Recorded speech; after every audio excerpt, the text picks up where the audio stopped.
Le retour de Sherlock Holmes par Arthur Conan Doyle. Peter le Noir. Je n'ai jamais connu mon ami en meilleure forme, tant mentale que physique, qu'au cours de l'année 1895. Sa réputation grandissante lui avait amené une clientèle immense, et je me rendrais coupable d'indiscrétion si je me bornais même à suggérer l'identité de certains des illustres clients qui franchirent notre humble seuil de Baker Street. Holmes, néanmoins, comme tous les grands artistes, vivait pour son art et, sauf dans le cas du duc d'Holderness, je ne l'ai que rarement vu réclamer une rétribution considérable pour ses inestimables services. Il était si détaché des biens de ce monde, ou si capricieux, qu'il a fréquemment refusé son aide à des personnes riches et puissantes quand le problème ne lui disait rien, tandis qu'il lui arrivait de consacrer des semaines d'intense concentration aux affaires de quelque humble client dont le cas présentait ces conditions d'étrangeté et cette atmosphère dramatique qui stimulait son imagination et mettait à l'épreuve sa perspicacité. En cette mémorable année 1895, une curieuse et disparate succession d'affaires avait retenu son attention. Elle allait de sa fameuse enquête sur la mort subite du cardinal Tosca, investigation menée sur le désir express de notre Saint-Père le Pape, à l'arrestation de Wilson, le célèbre dresseur de serins qui délivra les bas quartiers de Londres d'une abominable plaie. Presque immédiatement après ces deux affaires sensationnelles survint la tragédie de Woodman Lee et les ténébreuses circonstances qui entourèrent la mort du capitaine Peter Carey. Un exposé des exploits de M. Sherlock Holmes ne serait pas complet sans un récit de cette affaire tout à fait exceptionnelle. Pendant la première semaine de juillet, mon ami avait été si souvent et si longtemps absent de notre appartement que je savais qu'il avait quelque chose en train. Le fait que plusieurs gaillards de mauvaise mine étaient venus, au cours de cette période, demander le capitaine Basil, m'avait donné à entendre que Holmes travaillait quelque part sous l'un des nombreux noms et déguisements qui lui servaient à dissimuler sa formidable personnalité. Il possédait, dans différents points de Londres, 5 petits refuges, au moins, dans lesquels il était à même de changer d'identité. Il ne m'avait rien dit de l'affaire en question, et il n'était pas dans mes habitudes de le contraindre à des confidences. Le premier signe positif qu'il me donna de la direction dans laquelle s'orientaient ses investigations fut vraiment extraordinaire. Il était parti avant le petit déjeuner, et je m'étais assis à table pour ce repas matinal quand il entra à grands pas dans la pièce, le chapeau sur la tête et en tenant sous son bras, comme un parapluie, une lance énorme et à la pointe hérissée de barbe. « Grand Dieu, Holmes !» m'écriai-je. « Est-ce à dire que vous vous êtes promené dans Londres avec ça ?»« Jusque chez le boucher et retour, oui. »« Chez le boucher ? Et j'en reviens avec un excellent appétit. On ne saurait mettre en doute, Watson, la valeur d'un peu d'exercice avant le petit déjeuner. Mais je suis prêt à parier que vous ne devinerez jamais de quelle nature fut l'exercice que j'ai pris. Je n'essaierai même pas. » Il se mit à rire, tout en se versant du café. « Si vous aviez pu regarder dans l'arrière-boutique d'Allardyce, vous auriez pu voir un cochon mort pendu à un croc au plafond, et un monsieur en manche de chemise en train de le perforer furieusement avec l'arme en question. Cette personne énergique, c'était moi, et j'ai acquis la conviction qu'il n'y a pas de déploiement de force qui tienne pour traverser un cochon de part en part d'un seul coup. Ça vous dirait peut-être quelque chose de vous y essayer. Pas pour un empire. Et pourquoi ces essais ? Parce que j'avais l'impression que cela aurait une répercussion indirecte sur le mystère de Woodman Lee. Ah, Hopkins, j'ai reçu votre télégramme hier soir et je vous attendais. Prenez donc quelque chose avec nous. Le visiteur à qui s'adressaient ces paroles était un homme extrêmement alerte, d'une trentaine d'années et vêtu d'un complet de drap d'Écosse fort discret. Il conservait toutefois le port et la raideur des gens qui revêtent d'ordinaire un uniforme. Je le reconnus aussitôt comme étant Stanley Hopkins, un jeune inspecteur de police sur l'avenir duquel Holmes entretenait de grandes espérances et qui, en retour, professait l'admiration et le respect d'un disciple pour les méthodes scientifiques du célèbre détective amateur. Le front d'Hopkins était sombre, et il s'assit d'un air profondément dégoûté. « Non merci, monsieur. J'ai déjeuné avant de venir. J'ai passé la nuit à Londres, car je suis venu hier faire mon rapport. »« Et qu'aviez-vous à rapporter ?»« Un échec, monsieur. Un échec total. »« Vous n'avez pas progressé ?»« Pas du tout. »« Aïe, aïe, aïe. Il va falloir que je voie ça. »« Je le voudrais bien, monsieur Holmes. C'est la première belle occasion qu'on me donne, et me voici à bout de ressources. Je serais joliment heureux si vous veniez me donner un coup de main. »« Eh bien, il se trouve que j'ai déjà lu avec soin tous les éléments d'information qu'on possède, y compris le compte-rendu de l'enquête. Au fait, quel compte tenez-vous de la blague à tabac trouvée sur le théâtre du crime ? N'y a-t-il pas là un indice ?» Hopkins eut l'air surpris. « C'était celle de la victime, monsieur. Il y avait ses initiales dedans, et elle était en peau de phoque. Or, c'était un chasseur de phoques. »« Mais il n'avait pas de pipe. »« Non, monsieur, nous n'avons pas trouvé de pipe. Le fait est qu'il fumait fort peu, mais il peut, quand même, avoir eu du tabac pour ses amis. »« Sans doute. Je n'en parle que parce que si ça avait été moi qui menais l'enquête, j'aurais été enclin à en faire le point de départ de mes investigations.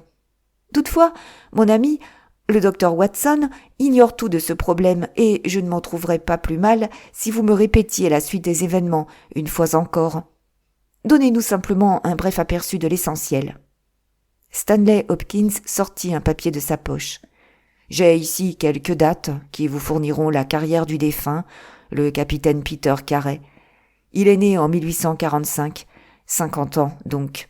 Ce fut un fort audacieux pêcheur de loutres et de baleines. En 1883, il commandait le baleinier Licorne des mers de Dundee. Il fit alors plusieurs brillantes campagnes de suite et l'année d'après, 1884, se retira. Après cela, il voyagea pendant plusieurs années et finalement acheta dans le Sussex, près de Forest Row, une petite maison appelée Woodman's Lee. Là, il a vécu 6 ans et là, il est mort, il y a une semaine aujourd'hui. Cet homme avait certaines particularités fort singulières. Dans la vie, c'était un puritain strict, un type silencieux et morose. Sa maisonnée consistait en sa femme, sa fille âgée de 20 ans et 2 bonnes. Ces dernières ne cessaient de changer, car leur position, qui n'était jamais fort réjouissante, devenait parfois insupportable. L'homme buvait à l'excès par intermittence, et quand la crise d'ivrognerie le prenait, il devenait un véritable démon. On l'a vu jeter sa femme et sa fille à la porte au milieu de la nuit et les rosser dans le parc jusqu'à ce que tout le village, de l'autre côté des grilles, fût réveillé par leurs hurlements.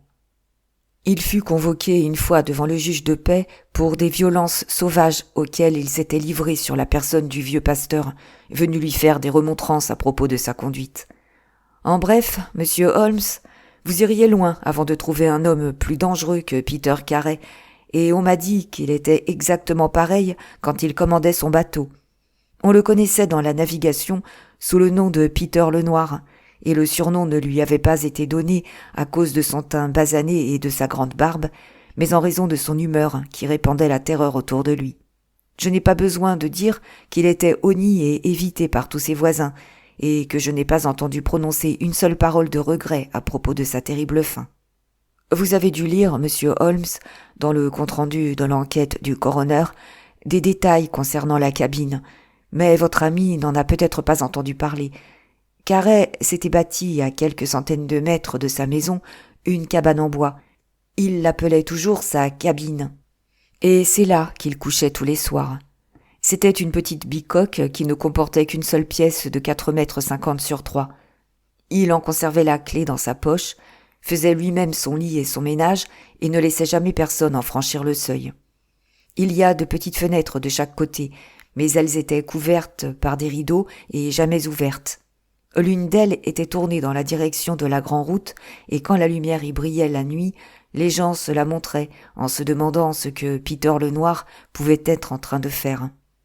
C'est cette fenêtre-là, monsieur Holmes, qui nous a donné un des rares éléments positifs d'investigation qui soit sorti de l'enquête. Vous vous rappelez qu'un maçon du nom de Slater, venant à pied de Forest Row vers 1 heure du matin, 2 jours avant le meurtre, s'arrêta en passant devant la propriété pour regarder le carré de lumière qui brillait encore entre les arbres. Il jure que l'ombre d'une tête d'homme se profilait, clairement visible sur le rideau, et que cette ombre n'était pas celle de Peter Carey, qu'il connaissait bien. C'était celle d'un homme barbu, mais à la barbe courte et pointant vers l'avant d'une manière toute différente de celle du capitaine. C'est du moins ce qu'a dit Slater, mais il avait passé 2 heures au cabaret, et il y a quelque distance entre la route et la fenêtre. En outre, cela concerne le lundi. Or, le crime fut perpétré le mercredi. Le mardi, Peter Carey se montra de l'humeur la plus noire, surexcité par la boisson et aussi sauvage que la plus dangereuse bête fauve. Il ne cessa de rôder dans la maison, et les femmes prenaient leurs jambes à leur cou quand elles l'entendaient arriver. Tard le soir, il descendit à sa bicoque. Vers 2 heures, le matin, sa fille, qui dormait la fenêtre ouverte, entendit un épouvantable hurlement qui venait de cette direction. Mais comme il arrivait couramment à Carey de brailler et de crier quand il était pris de boisson, on n'y prit pas garde. En se levant à 7 heures, une des bonnes remarqua que la porte de la cabane était ouverte, mais si grande était la terreur provoquée par le bonhomme que ce ne fut pas avant midi que quelqu'un osa se risquer à aller voir ce qu'il devenait. En jetant un coup d'œil par la porte ouverte, on vit un spectacle qui les mit tout en fuite, livide jusqu'au village. 1 heure plus tard, j'étais sur place, et je prenais l'affaire en main. Ma foi, j'ai les nerfs assez solides, vous le savez, monsieur Holmes, mais je vous donne ma parole que ça m'a secoué quand j'ai fourré le nez dans cette petite baraque. Elle ronflait comme un harmonium, tant elle était pleine de mouches, et le plancher et les murs étaient comme un abattoir. Il l'appelait sa cabine, et c'en était bien une, car on s'y serait cru à bord d'un bateau. Il y avait une couchette à un bout, une malle de marin, des cartes terrestres et marines, une image de la licorne des mers, une rangée de livres de bord sur un rayon, tout exactement tel qu'on s'attendrait à le trouver dans la cabine d'un capitaine. Et là, au milieu, se trouvait le bonhomme, le visage convulsé, comme celui d'un damné à la torture, sa grande barbe tavelée, pointant, en son agonie, vers le plafond. En plein dans sa poitrine, perforé de part en part, il avait un harpon d'acier qui s'était enfoncé profondément dans le bois de la paroi derrière lui. Il était épinglé comme un insecte sur un carton.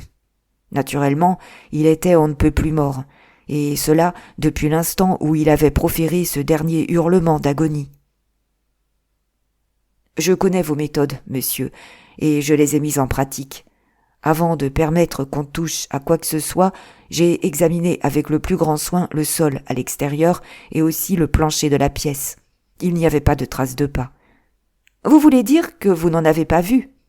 Je vous assure, monsieur, qu'il n'y en avait pas. Mon bon, j'ai enquêté sur bien des crimes, mais je n'en ai encore jamais vu qui ait été commis par une créature volante. Dès l'instant que le criminel reste sur 2 jambes, il faut fatalement qu'il y ait au sol une sorte d'abrasion, de minime dérangement qu'un chercheur scientifique peut déceler. Il est incroyable que cette pièce souillée de sang n'ait contenu aucune trace susceptible de nous aider. J'ai vu, toutefois, d'après l'enquête, qu'il y avait des objets que vous n'avez pas réussi à négliger. Le jeune inspecteur réagit à ces commentaires ironiques. J'ai été inepte de ne pas vous appeler à ce moment-là, monsieur Holmes, mais de toute façon, il n'y a pas à y revenir. Oui, il y avait dans la pièce plusieurs objets qui réclamaient une attention particulière. L'un était le harpon qui avait servi pour le crime. On l'avait arraché d'une panoplie au mur. Il en restait 2 et la place du 3e était vide. Sur le manche, il y avait écrit « SS Licorne des mers » Dundee, ce qui semblait établir que le crime avait été commis dans un moment de fureur et que le meurtrier avait saisi la première arme qui lui était tombée sous la main. Le fait que le crime avait été commis à 2 heures du matin et que malgré cela Peter Carey était tout habillé suggérait qu'il avait rendez-vous avec le meurtrier, ce que confirme la présence sur la table d'une bouteille de rhum et de 2 verres sales. « Oui, dit Holmes, je crois que ces 2 conclusions sont admissibles. Y avait-il d'autres alcools que ce rhum dans la pièce ? Oui, il y avait sur le coffre une cave à liqueur qui contenait du whisky et du cognac. Elle est sans importance pour nous, toutefois, car les carafons étaient pleins et n'avaient par conséquent pas servi. Sa présence a quand même une signification, dit Holmes. Néanmoins, parlez-nous encore de ceux des objets qui, selon vous, paraissent avoir une incidence sur l'enquête. Il y avait sa blague à tabac sur la table. Quelle partie de la table ? Elle était dans le milieu. Elle était de phoque brute, avec le poil raide et une languette de cuir pour la nouer. À l'intérieur, il y avait P.C. sur le rabat. Elle contenait une demi-once de fort tabac de marin. Excellent. Quoi d'autre ? Stanley Hopkins tira de sa poche un calepin recouvert de tissu. L'extérieur en était rugueux et usé, les feuillets décolorés. Sur la première page étaient inscrites les initiales J.H.N. et le millésime 1883. Holmes le posa sur la table et l'examina avec minutie, tandis que Hopkins et moi regardions chacun par-dessus une de ses épaules.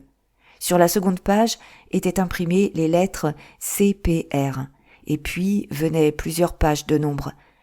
Un autre en tête portait Argentine, un autre Costa Rica, un autre São Paulo, chacun précédant des pages de signes et de chiffres. « Quelle signification trouvez-vous à tout cela ?» demanda Holmes. « Il semble que ce soit des listes de valeurs mobilières. Je pensais que J.H.N. étaient les initiales d'un courtier et que C.P.R. était peut-être le client. Et qu'est-ce que vous diriez de Canadian Pacific Railway ? Proposa Holmes. Stanley Hopkins jura entre ses dents et se donna un coup de poing sur la cuisse. « Quel imbécile je suis !» s'exclama-t-il. « Naturellement, c'est cela. Alors, J.H.N. sont les seules initiales qu'il nous reste à deviner. J'ai déjà examiné toutes les listes anciennes de la bourse, mais je ne trouve personne en 1883, soit parmi les agents de change, soit parmi les courtiers dont les initiales correspondent à celles-là.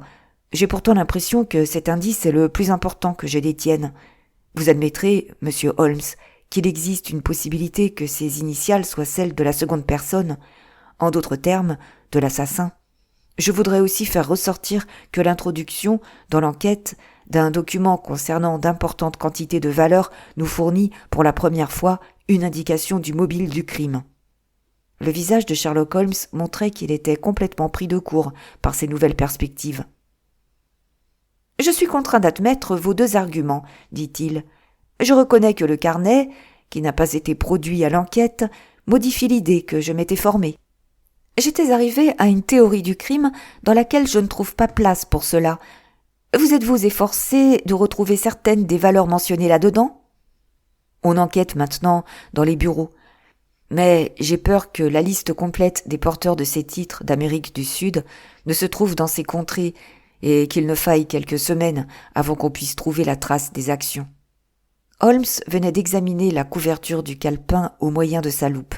« Sûrement, il y a ici une décoloration, dit-il. « Oui, monsieur, c'est une tache de sang. Je vous ai dit que j'avais ramassé ce carnet sur le plancher. La tache de sang était-elle dessus ou dessous ? Sur la face en contact avec le parquet. Ce qui prouve, naturellement, qu'on a laissé tomber le calepin une fois le crime commis. » Exactement, monsieur Holmes. J'ai tenu compte de cet argument et j'en ai conclu que le meurtrier l'avait laissé tomber dans sa fuite précipitée. Il était près de la porte. Je suppose qu'aucune de ces valeurs n'a été trouvée dans ce que laisse le défunt. Non, monsieur. Avez-vous une raison quelconque de soupçonner qu'il y eut vol ? Non, monsieur, il semble qu'on n'ait rien touché. Eh mais, l'affaire paraît certes très intéressante. Et puis, il y avait un couteau, hein ? Oui, avec un fourreau dont il n'avait pas été extrait. Il gisait au pied du mort. Madame Carey l'a reconnu comme appartenant à son mari. Holmes resta un instant perdu dans ses pensées. « Allons, dit-il, j'imagine qu'il faudra que j'aille jeter un coup d'œil à cela. » Stanley Hopkins eut un cri de joie. « Merci, monsieur, ça m'ôtera un rude poids. » Holmes le menaça de l'index. C'eût été plus facile il y a 8 jours, dit-il. Mais même maintenant, ma visite peut n'être pas totalement vaine. Watson, si vous avez le temps, je serai très heureux de votre compagnie. Si vous voulez bien appeler un taxi, Hopkins, nous serons prêts à partir pour Forest Row dans un quart d'heure. Descendant à la petite gare en bordure de route, nous continuâmes en voiture pendant plusieurs kilomètres parmi les vastes vestiges des bois qui, à une certaine époque, faisaient partie de la grande forêt qui tint si longtemps en respect les envahisseurs saxons. Cette impénétrable Weald, ou région boisée, qui constitua 60 ans durant le rempart des autochtones. De vastes secteurs en ont été rasés, car elle fut le siège des premières mines de fer d'Angleterre, et on a abattu les arbres pour extraire le minerai.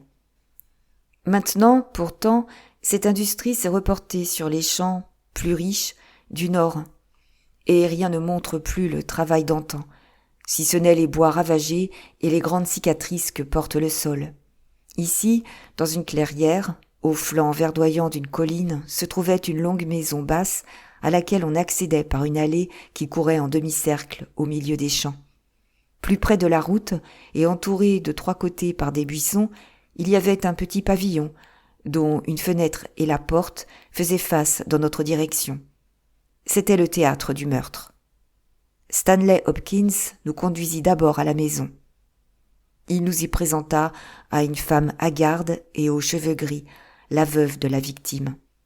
Les traits accusés de son maigre visage, l'air de furtive terreur de ses yeux aux paupières rougies, révélaient les années de malheur et de mauvais traitements qu'elle avait endurés. Sa fille était avec elle. Pâle, les cheveux blonds, elle nous dit, avec une étincelle de défi dans les yeux, qu'elle était heureuse de la mort de son père et qu'elle bénissait la main qui l'avait frappée. Terrible foyer que celui que Peter Carey, le noir, s'était façonné. Et ce fut avec un sentiment de soulagement que nous nous retrouvâmes dans le soleil, cheminant le long du sentier qu'avaient tracé au travers des champs les pieds du défunt. La cabane était des plus simples. Des parois de bois, pas de double toit, une fenêtre du côté de la porte et une du côté opposé. Stanley Hopkins sortit la clé de sa poche et il se penchait sur la serrure quand il s'arrêta, l'air attentif et surpris. « Quelqu'un y a touché ?» dit-il. Le fait ne faisait pas de doute. Le bois était coupé et des éraflures blanches rayaient la peinture, comme si on venait de les faire à l'instant. Holmes s'en fut examiner la fenêtre. Quelqu'un a également essayé de la forcer. Qui que ce soit, il n'a pas pu entrer. Ce devait être un bien piètre cambrioleur. C'est une chose vraiment extraordinaire, dit l'inspecteur. Ces marques n'étaient pas là hier, j'en jurerais. Peut-être un villageois curieux, suggérai-je. Bien peu probable. Il y en a fort peu qui ont osé se risquer sur la propriété, et encore bien moins s'aventurer dans la cabine. Qu'en pensez-vous, monsieur Holmes ? Je trouve que le sort est joliment aimable avec nous. Vous voulez dire que la personne reviendra ? C'est très probable. Il est venu avec l'idée que la porte serait ouverte. Il a essayé d'entrer en se servant de la lame d'un très petit canif. Il n'a pu y arriver. Que va-t-il faire ? Revenir la nuit prochaine avec un instrument plus utile. C'est mon opinion. Ce sera notre faute si nous ne sommes pas là pour le recevoir. En attendant, faites-moi voir l'intérieur de la cabine. Les traces de la tragédie avaient été enlevées, mais le mobilier de la petite pièce demeurait tel qu'il avait été la nuit du crime. Pendant 2 heures, avec la plus intense concentration, Holmes examina tour à tour les objets, mais son visage montrait que ses recherches n'étaient pas fructueuses. Une fois seulement, il interrompit ses patientes investigations. « Avez-vous pris quelque chose sur ce rayon, Hopkins ?»« Non, je n'ai rien bougé. »« On a pris quelque chose. Il y a moins de poussière sur ce coin du rayon qu'ailleurs. Il se peut que c'ait été un livre posé à plat, ou bien une boîte. Eh bien, je ne peux rien faire de plus. Allons jusqu'à ces bois magnifiques, Watson, et consacrons quelques heures aux oiseaux et aux fleurs. » Nous vous retrouverons ici plus tard, Hopkins, pour voir s'il y a moyen d'approcher de plus près le monsieur qui nous a rendu cette visite nocturne. » Il était plus de 11 heures quand nous tendîmes notre petite embuscade. Hopkins était d'avis de laisser ouverte la porte de la cabane, mais Holmes considérait que ce geste éveillerait les soupçons de l'inconnu. La serrure était des plus simples, et une forte lame suffisait à en repousser le pêne. Holmes suggéra aussi que nous attendions non pas au-dedans de la maisonnette, mais dehors, dans les buissons qui environnaient la fenêtre du fond. De cette façon, nous pourrions surveiller notre homme, s'il s'éclairait, et voir quel était le but de cette subreptice visite de nuit. Ce fut une longue et morne faction, et pourtant il y avait en elle quelque chose du frisson que le chasseur ressent quand, tapi à proximité du point d'eau, il attend la venue des fauves assoiffés. Quel animal sauvage allait fondre sur nous du fond de l'obscurité? Serait-ce un tigre féroce, criminel, dont on ne viendrait à bout qu'au prix d'un combat où il se défendrait des crocs et des griffes, ou bien serait-ce un chacal rampant, dangereux seulement pour ceux qui sont faibles et désarmés? Dans le plus complet silence, accroupis dans les buissons, nous attendions tout ce qui se présenterait. D'abord, les pas de quelques villageois attardés, ou le bruit de voix qui nous venait de l'agglomération facilitèrent notre veillée.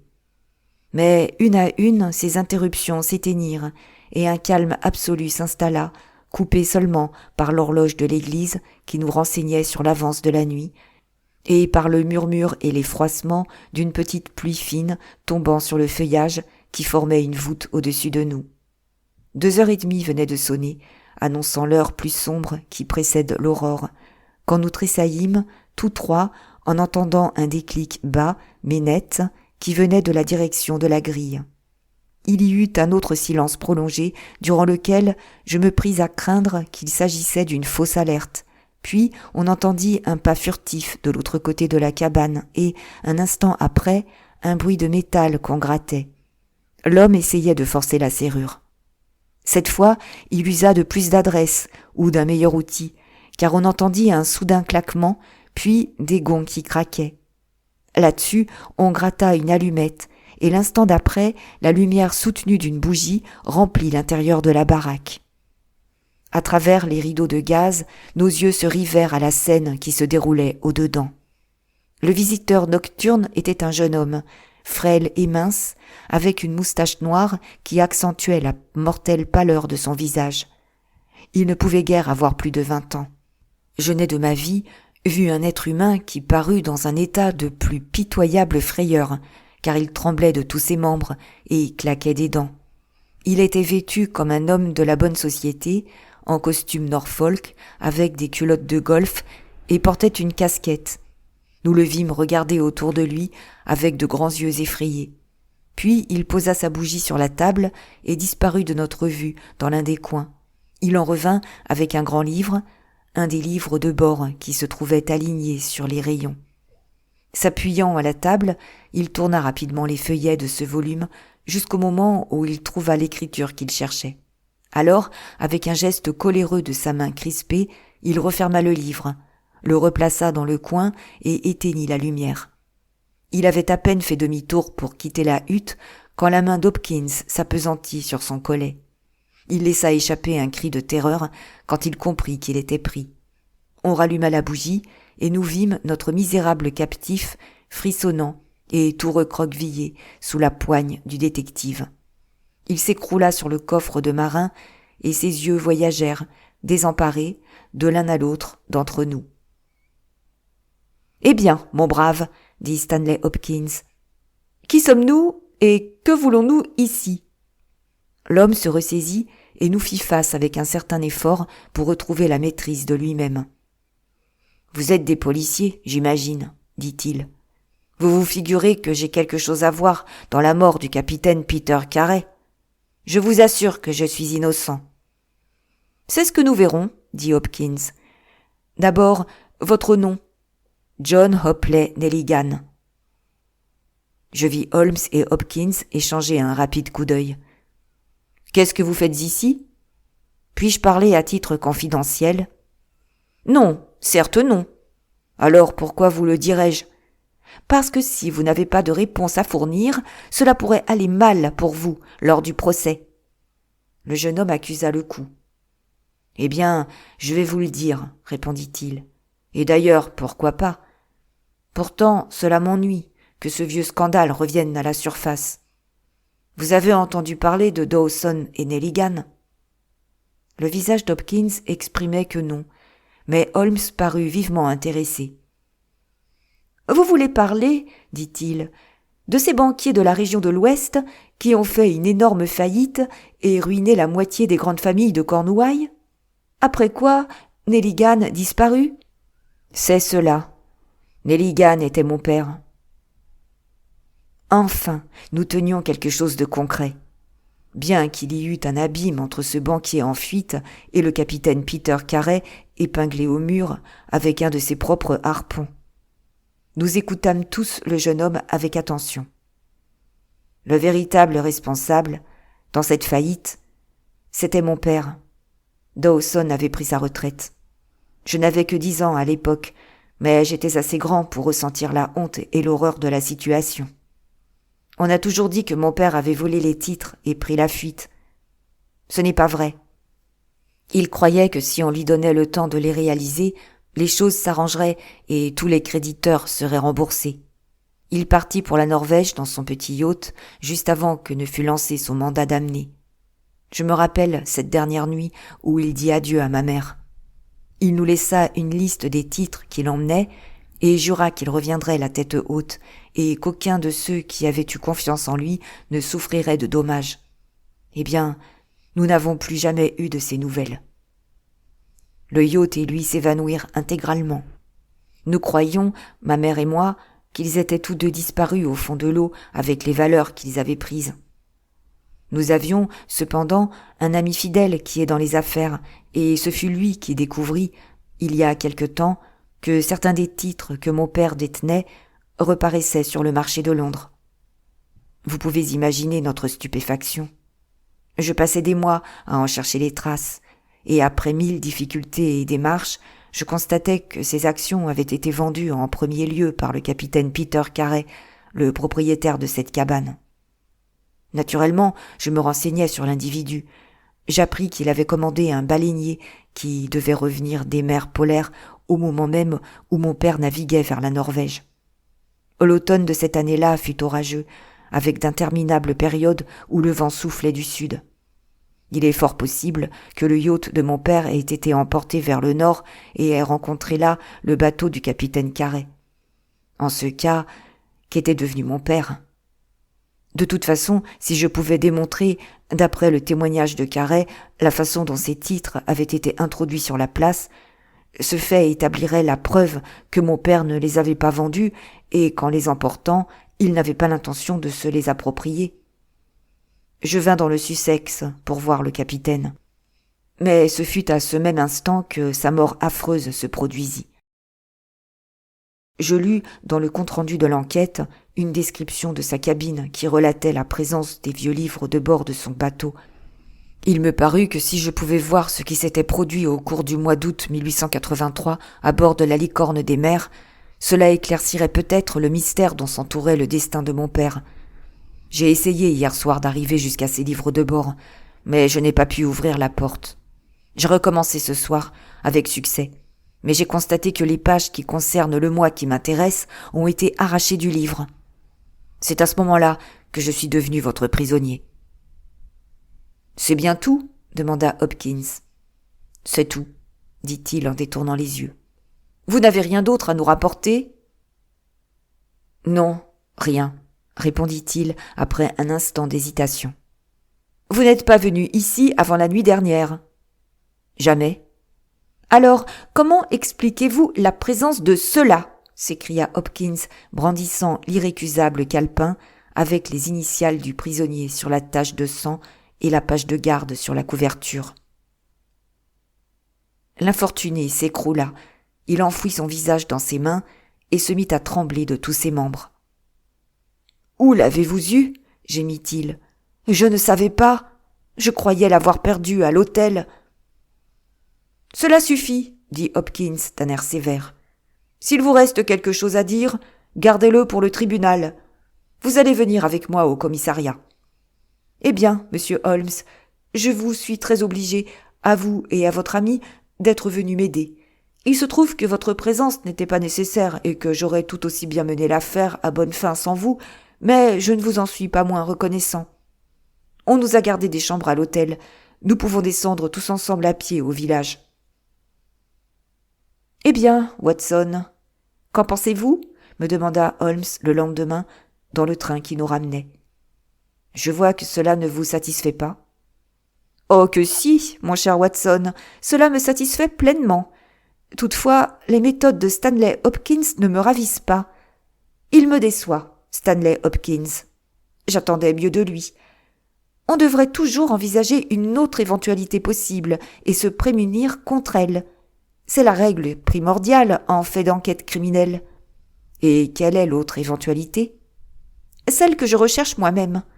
Il se peut qu'elle ne donne rien, mais je la suivrai tout au moins jusqu'au bout. Plusieurs lettres attendaient Holmes à Baker Street. Il en saisit une, l'ouvrit et éclata d'un rire triomphant. « Excellent, Watson ! L'autre éventualité prend tournure. Vous avez des formules de télégramme ? Écrivez donc 2 messages pour moi.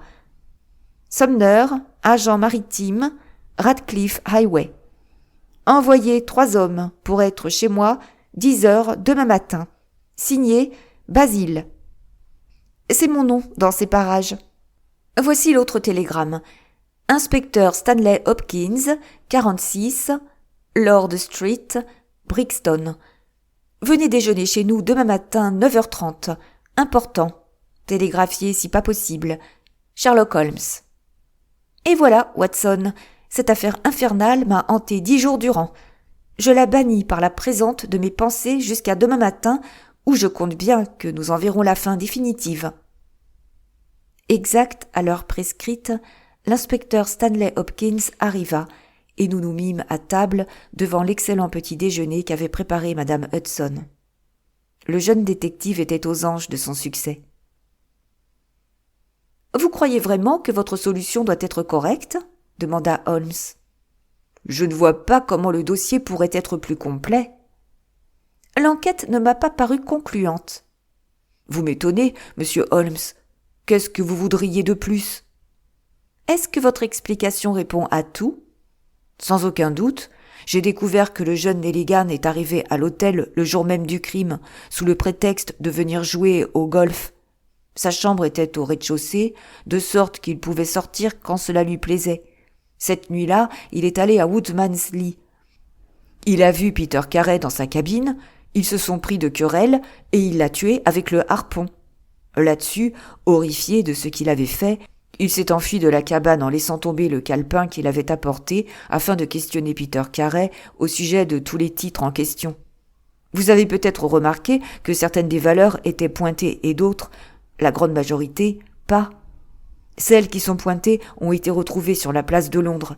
Mais pour les autres, on pouvait penser qu'elles étaient encore en la possession de Carey, et le jeune Nelligan, d'après ce qu'il nous a lui-même déclaré, était fort désireux de les récupérer afin d'agir correctement à l'égard des créanciers de son père. Après sa fuite, il n'a plus, pendant un certain temps, osé approcher de la hutte, mais, en fin de compte, il s'est contraint à y retourner, dans le but de recueillir les renseignements qu'il lui fallait. Il me semble que tout cela est simple et évident. Holmes sourit. Ça me paraît n'avoir qu'un inconvénient, Hopkins. C'est que ça se trouve intrinsèquement impossible. Avez-vous essayé de traverser un corps de part en part avec un harpon ? Non. Ce sont, mon cher, des détails auxquels il faut faire attention. Mon ami Watson pourrait vous confirmer que j'ai passé toute une matinée à cet exercice. Ce n'est pas une petite affaire et cela exige un bras puissant et entraîné. Or, ce coup a été frappé avec une telle violence que la pointe de l'engin s'est profondément enfoncée dans la paroi. Croyez-vous ce jouvenceau anémique capable d'un pareil effort ? Est-il l'homme qui a fraternisé en buvant du rhum et de l'eau avec Peter le Noir en pleine nuit ? Était-ce son profil qu'on a vu se dessiner sur le rideau 2 nuits avant ? Non, non, Hopkins, c'est quelqu'un d'autre, et de bien plus formidable qu'il faut que nous cherchions. Le visage de l'inspecteur n'avait cessé de s'allonger pendant qu'Holmes parlait. Ses espoirs et ses ambitions s'effondraient. Il ne consentit tout de même pas à abandonner sans lutte sa position. « Vous ne devez pas contester que Nelligan était présent cette nuit-là, monsieur Holmes. Le carnet le prouve. Je crois que j'ai assez de preuves pour convaincre un jury, même si vous êtes en mesure d'y trouver des failles. En outre, monsieur, moi, je lui ai mis la main dessus, à mon homme. Tandis que votre type terrible, où est-il ? » « Je croirais volontiers qu'il est dans l'escalier, » dit Holmes avec sérénité. « Je pense, Watson, que vous feriez bien de placer votre revolver à portée de votre main. » Il se leva, posa sur une table volante un papier couvert d'écriture, puis « À présent, nous sommes prêts, » conclut-il. On entendait dans l'antichambre des voix rudes et Madame Hudson vint ouvrir la porte pour rapporter que 3 hommes demandaient à parler au capitaine Basil. « Faites-les entrer, l'un après l'autre, » dit Holmes. Le premier était un petit bonhomme rouge, comme un pépin de pomme, avec des joues tannées et des favoris blancs et duveteux. Holmes avait sorti une lettre de sa poche. « Quel nom ?» demanda-t-il. « James Lancaster. »« Je regrette, Lancaster, mais la place est prise. Voilà un demi-souverain pour votre dérangement. Passez dans la pièce à côté et attendez quelques instants. » Le second visiteur était un grand sec, aux cheveux plats et aux joues ternes. Il s'appelait Hugh Pattins. Lui aussi fut congédié avec un demi-souverain et invité à attendre. Le troisième postulant était un homme d'aspect remarquable, un visage farouche de bulldog, encadré d'une broussaille de cheveux et de barbe, et au milieu duquel 2 yeux noirs brillaient, pleins d'aplomb, sous d'épais sourcils dont la masse s'abassait vers les paupières supérieures. Il nous salua et se planta devant nous en vrai marin, pétrissant sa casquette entre ses doigts. « Votre nom ?» demanda Holmes. « Patrick Cairns. »« Harponneur ?»« Oui, monsieur. 26 campagnes. »« De Dundee, j'imagine. »« Oui, monsieur. »« Et prêt à partir avec un navire d'exploration ?»« Oui, monsieur. » « À quel tarif ? » 8 livres par mois. « Vous pourriez partir immédiatement ? » Le temps de réunir mon équipement. « Vous avez vos papiers ? » Oui, dit l'homme en sortant de sa poche une liasse de documents graisseux auxquels Holmes jeta un coup d'œil avant de les lui rendre. « Vous êtes l'homme que je cherche, lui dit-il. Voilà votre engagement sur la table. Si vous le signez, tout sera réglé. » Le marin traversa la pièce et prit la plume. « Faut signer ici ?» demanda-t-il en se penchant sur la table. Holmes s'inclina par-dessus l'épaule de l'homme et passa ses 2 mains par-dessus son cou. « Ça ira comme cela, » dit-il. J'entendis un déclic d'acier et un meuglement comme celui d'un taureau enragé. L'instant d'après, Holmes et le matelot roulaient à terre tous les 2. C'était un gaillard d'une force si gigantesque que, même avec les menottes que Holmes lui avait si adroitement passées au poignet, il serait vite venu à bout de mon ami si Hopkins et moi n'étions arrivés à la rescousse. Ce ne fut que lorsqu'il sentit le canon froid du revolver contre sa tempe qu'il comprit enfin que la résistance était vaine. Nous ficelâmes ses chevilles avec une corde, puis nous nous relevâmes, encore tout haletant de l'échauffourée. « Vraiment, je vous dois des excuses, Hopkins, » dit Sherlock Holmes. « J'ai bien peur que les œufs brouillés ne soient froids.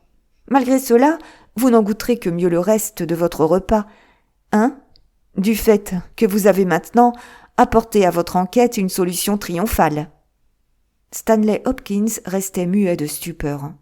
« Je ne sais que dire, monsieur Holmes, » bégaya-t-il enfin, le rouge aux joues. « Il semble que, depuis le début, je n'ai cessé de me comporter comme un serein. Je comprends maintenant ce que je n'aurais jamais dû oublier, que je suis un élève et que vous êtes le maître.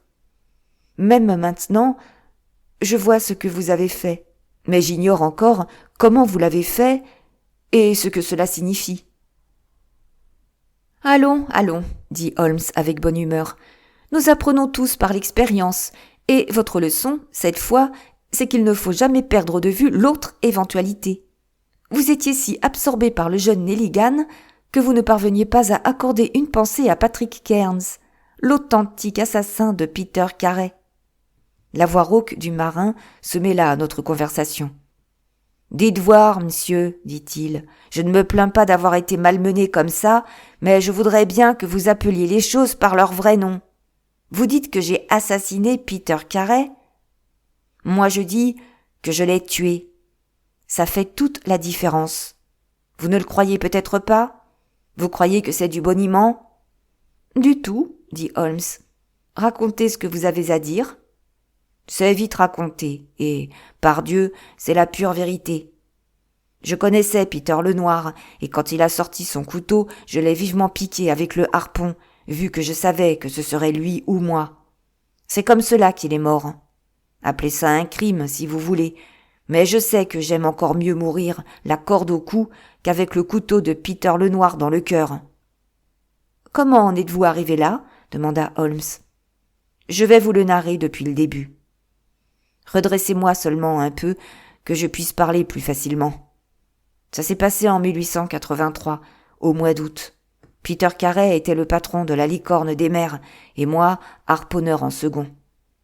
On sortait de la banquise, et on rentrait avec des brises contraires et une tempête de vent du sud qui durait depuis 8 jours, quand on a recueilli une petite embarcation qui avait été poussée vers le nord par la rafale. Il y avait qu'un homme à bord, un terrien. L'équipage, croyant que le yacht allait couler, était parti pour essayer de gagner la côte norvégienne dans la chaloupe. Ils ont tous dû se noyer. L'homme, on l'a pris à bord, et le capitaine et lui, ils ont eu dans la cabine des conversations qui n'en finissaient pas. Tout ce qu'il avait apporté avec lui sur notre navire, c'était une caisse en fer blanc.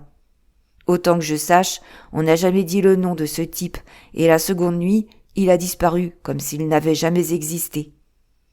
On a raconté qu'ou bien il s'était jeté par-dessus bord, ou bien il était tombé à l'eau par le gros temps qu'il faisait à ce moment-là. Il n'y a qu'un homme qui a su ce qui lui était arrivé. Et celui-là, c'est moi, parce que, de mes propres yeux, j'ai vu le capitaine l'empoigner par les talons et le basculer par-dessus le parapet, au cœur et au plus noir de la nuit, 2 jours avant qu'on aperçoive les phares du Shetland. Eh bien, j'ai gardé ce que je savais pour moi, et j'ai attendu de voir ce qui en résultait.